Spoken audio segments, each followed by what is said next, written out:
Federal government has concluded plans to sell a sprawling estate linked to a former governor of the Central Bank of Nigeria, Godwin Emefiele, to low and middle income Nigerians. The massive property, comprising 753 housing units, was recovered by the Economic and Financial Crimes Commission in December 2024. According to the EFCC, it is the largest single asset recovery since the agency's inception in 2003. It covers over 150,000 square meters and includes duplexes and other apartment types.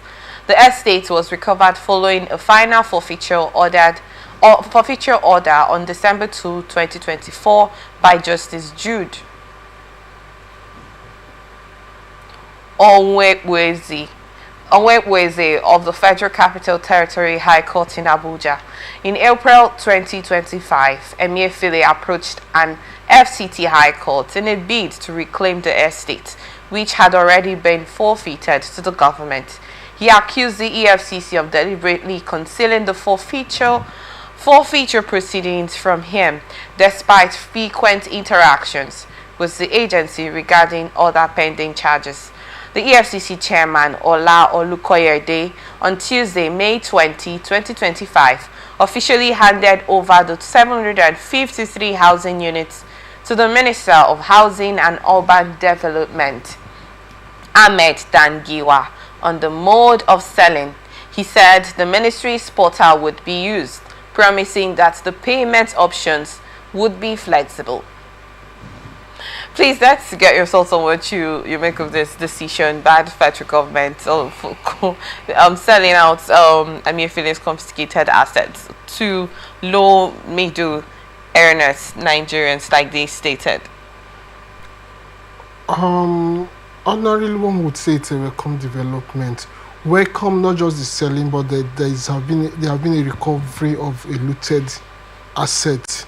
I mean, it's a little bit uncharitable to think that a public officer, when you hold a public office, you hold it as a trust to the people. You are giving something like handing my money to you to help me keep. There is a level of trust I have in you that makes me keep that. So it's expected that you keep that in trust and not tamper with it for personal use. But in Nigeria, unfortunately, the reverse has been the case. Those who hold power in trust use it against the people instead of for the people. Those who hold resources in trust for the people use it for their own personal gains. I mean, how do you explain that a public officer, not even a real estate company, have 753 properties? Not too many real estate companies can boast of that kind of property, and I'm talking of cumulatively real estate companies that have been in practice over the years. Not too many would boast of that country, but here you have a single individual that has no record of being in real estate having this property. So I think it's a fantastic thing that the prosecution went this far and the property has been recovered. I think it's also fine that since the property has been recovered, if you ask me, two things would be left for me to do with this property: either to use it as a housing estate for civil servants, providing them here to live. In the years past, the Nigerian government used to have housing estate for civil servants where they live until their retirement. So it's either you have that or you do what they have proposed to do, selling it to low income and middle income earners. But my quarrel with this is like the typical Nigerian things, that how would they identify low income and middle income earners? This is a country where the middle class has largely been wiped out. So we also have to be careful so that this recovered asset will not be relooted again in the name of, I mean, we should have proof at the end of the day when it is sold that indeed those people who bought it are those that have always been victims in this country. Because in all these shenanigans that are happening in this country, there is a particular set of people that have remained victim of the Nigerian system, whether you talk about the misgovernance, the abuse of power, the pilfering of national resources. Some set of people has remained victim of the Nigerian state, and these are the ordinary Nigeria, the ordinary citizen, the civil servant, the public servant, the peasant in the villages. These are the real victims of the Nigerian society. Now, it's good that somebody have thought of giving it back to them, but I hope it is not a smoke screen to convert it to private use again. Let it not be something that will be recovered. Like questions have been asked about the many of the Abacha's funds that have been returned. We are yet to have a good account of what it has been used for. The subsidy removal fund, we are yet to have a good account of what it has been used for. So if this is going to be, so that I hope the government adopt a very transparent mode to ensure that the right people get these properties, the real people who have been victims, because this money used in building this house is money that would have been plowed into the health sector, it's money that would have been plowed into education, it's money that would have been plowed into even agriculture and food subsidy, but it wasn't that case. Somebody took it for himself, and in taking it, people paid for it. The healthcare you and I would have gotten, we couldn't afford it because somebody took the money that would have been used for healthcare. The education we would have gotten, not just in terms of quantity, but both quantity and quality, was denied the Nigerian person. Now that we have successfully recovered this property, and the government is thinking of selling it to low income. I hope they fix the price in such a manner that the real victims of Nigerian misgovernance will be able to afford it. And then, like he said, a flexible mode of payment that would allow these people to be. There is no need trying to sell this property to the low income earners now, and you fix the price at such a rate that the so-called low income earner cannot afford to pay for, or you put the payment mode in such a way that he can't afford to pay back, or you sell it to political associates, that would acquire it and now give it out at a cutthroat rent to the ordinary Nigerian. So my appeal would be that these properties there should be a transparent process of ensuring that the public servant, the low-income public servant, the low-income civil servant, the low-income private sector workers, the low-income Nigeria get these properties at affordable rates and a flexible mode of payment. Until that is done, the ordinary Nigerian may not have much to rejoice about this recovered property. Oh, well, we got your thoughts on that, Mr. Ikechukwu. Well, Emefiele, on the other hand, former CBN governor, he was also at some point a staff at the central bank. Yeah, former CBN governor. Yes, and then looking at this, someone was saying that siding Emefiele, but we're not going to take sides on this because I do not have a say over such situation. I'm not supposed to have a say. But you are supposed to, you're Nigerian. I'm not supposed to. But I wanted to refer to some sectors, some individuals that have also been under the probe of the EFCC and the DSS. The likes of the NNPCL former head, Melekere, Yaya Bello, name them. You mentioned about the Abacha loot that is still yet to be, put there in the public space, what it has actually been used for. Do you think there could be a reason why Emefiele's property or most of these assets that's been in his custody, do you think there's been a reason why there's been so much pressure on Emefiele's case? Well, you see, when you consider the way things has happened in this country, and when you consider that the question of justice has not always been fully answered in this country, you see, I'm one person who would always advocate for justice. And what is justice? Given to each according to his work.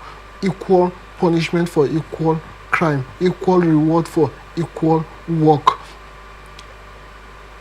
Much as it is fantastic that Emefiele has been prosecuted, but I think the anti-graft agencies should also use the same energy, the same effort they use in prosecuting energy, they should also extend the same effort and energy in prosecuting other people that have been found wanting or who have petitions against them before the anti-graft agency. But you see, what you have in time past, that you see there are many cases of corruption that has been levied against certain individuals, but somehow it seems that those cases have taken a back seat, and this is where people would always conjure up, like conspiracy theory and say, oh, this Emefiele is being prosecuted because he played this role in time past, and you point out some individuals that have similar cases of corruption that has not been prosecuted. But it is for the Nigerian state and the anti-graft agency to convincingly prove to the Nigerian people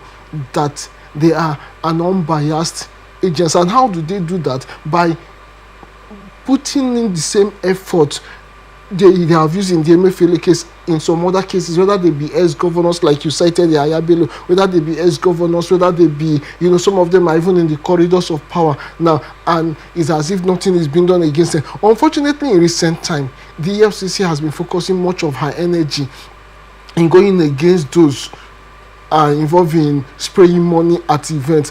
As much as that is not a culture one is proud of, but it does appear that is a lesser evil compared to the other evils that have plagued our Nigerian society.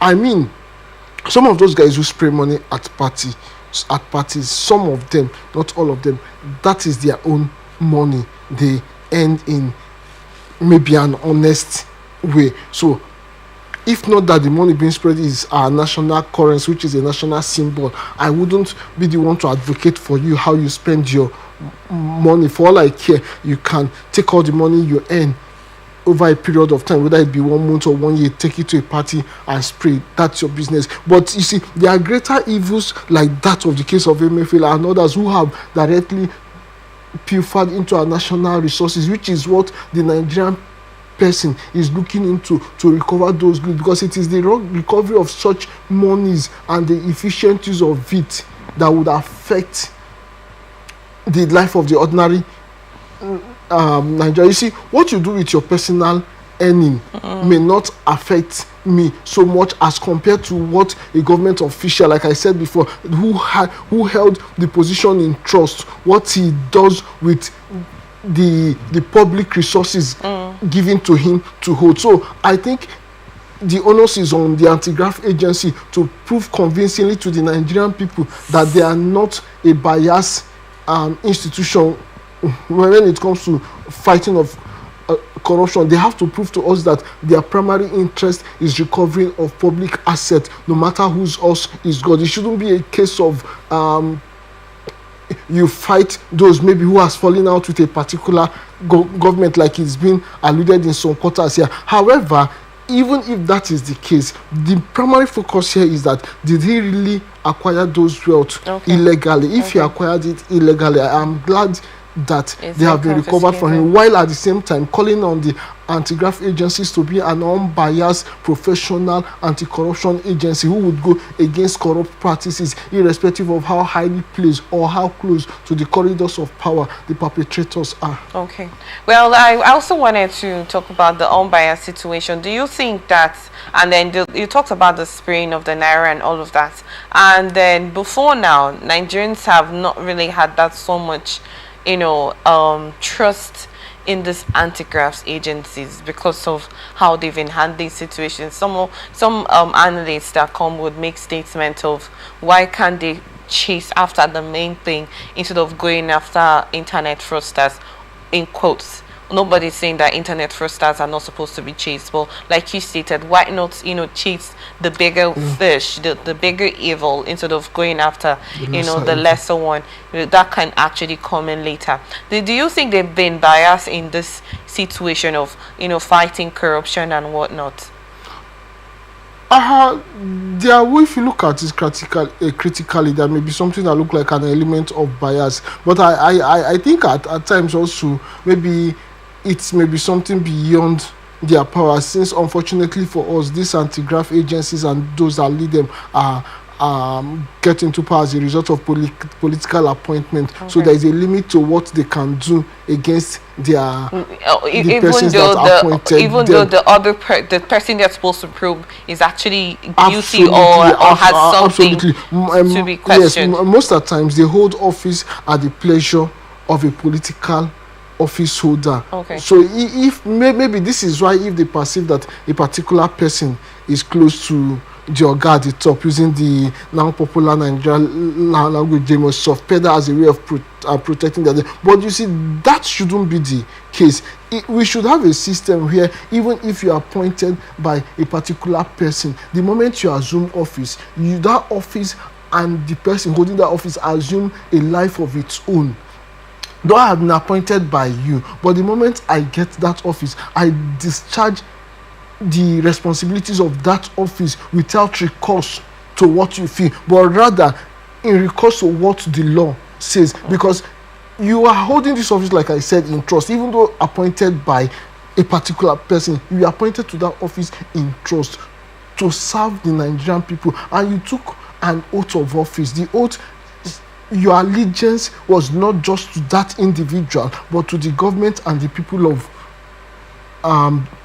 the country. So having done that, it is expected that you discharge your duties dispassionately without minding whose us is God. So I look forward to the day where our anti-graft agencies, and indeed every agencies, whether they be in the judiciary or we take office and act independent of whoever has appointed them, while pursuing the cause of justice. See, until we get justice right in this country, and justice is not just what the judges do in court, even though it's as much as that, but how do we handle our individual responsibilities? Do we handle it in such a way that we do it dispassionately without currying favor, without trying to please anybody? Until that becomes the case, we will continue to have this, complaints here and there. And as far as, we have this complaint, and in some cases it is the reality, we would continue to embolden and encourage people to commit crimes. After committing, they try to move to where the grass